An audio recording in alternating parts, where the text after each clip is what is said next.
আসসালামু আলাইকুম প্রিয় ভাই ও বোনেরা, একটু থামুন, কথাটা শুনুন।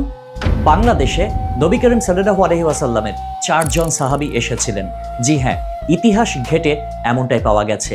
কিভাবে এসেছিলেন, কোথা থেকে এসেছিলেন এবং কিভাবে তারা ইসলাম প্রচার করলেন, চলুন বিস্তারিত জেনে নেওয়া যাক।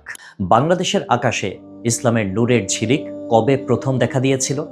অনেকের ধারণা 1204 সালে ইখতিয়ার উদ্দিন মোহাম্মদ বিন বখতিয়ার খলজির বাংলা বিজয়ের মাধ্যমেই এই দেশে ইসলামের আগমন। কিন্তু ইতিহাসের পাতা উল্টালে দেখা যায় এক বিস্ময়কর সত্য।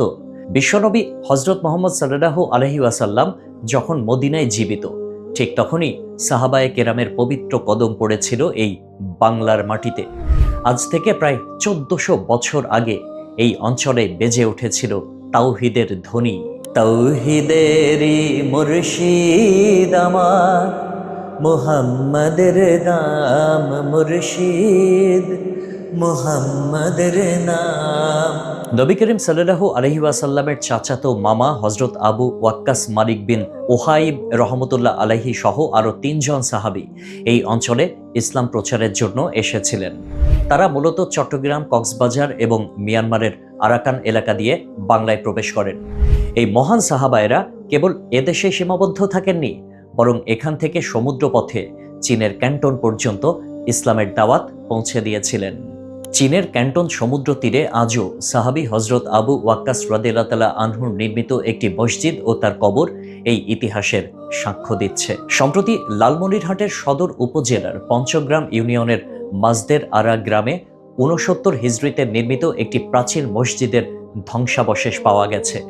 এটি প্রমাণ করে যে হিজরি প্রথম শতাব্দীতেই উত্তরবঙ্গে ইসলামের শক্ত ভিত্তি তৈরি হয়েছিল। এছাড়া রাজশাহীর পাহাড়পুর ও কুমিল্লার ময়নামতিতে আব্বাসীয় যুগের মুদ্রা পাওয়া গেছে, যা তৎকালীন আরবদের সাথে এই অঞ্চলের গভীর সম্পর্কের পরিচয় দেয়। আমাদের সমাজে একটি বিতর্কিত ধারণা প্রচলিত আছে যে এই দেশের সব মুসলিমই নিচু জাতের হিন্দু থেকে ধর্মান্তরিত, কিন্তু ইতিহাস বলছে ভিন্ন কথা। এদেশে ইসলাম প্রচারের জন্য বিপুল সংখ্যক আরব, ইরানি ও তুর্কি মুসলমান এবং সুফি দরবেশরা এসেছিলেন এবং স্থায়ীভাবে বসতি স্থাপন করেছিলেন। তাদের বংশধররাই আজকের মুসলিম সমাজের বড় একটি অংশ। অন্যদিকে হিন্দুদের মধ্য থেকে যারা ইসলাম গ্রহণ করেছিলেন তাদের অনেকেই ছিলেন উচ্চ বংশীয় বা রাজ পরিবারের সদস্য। হিজরি প্রথম দিকের ইতিহাস কিছুটা নীরব থাকলেও পরবর্তীকালে মধ্য এশিয়া ও পারস্য থেকে আসা মহান সব সুফি সাধকদের নাম ইতিহাসে স্বর্ণাক্ষরে লেখা আছে।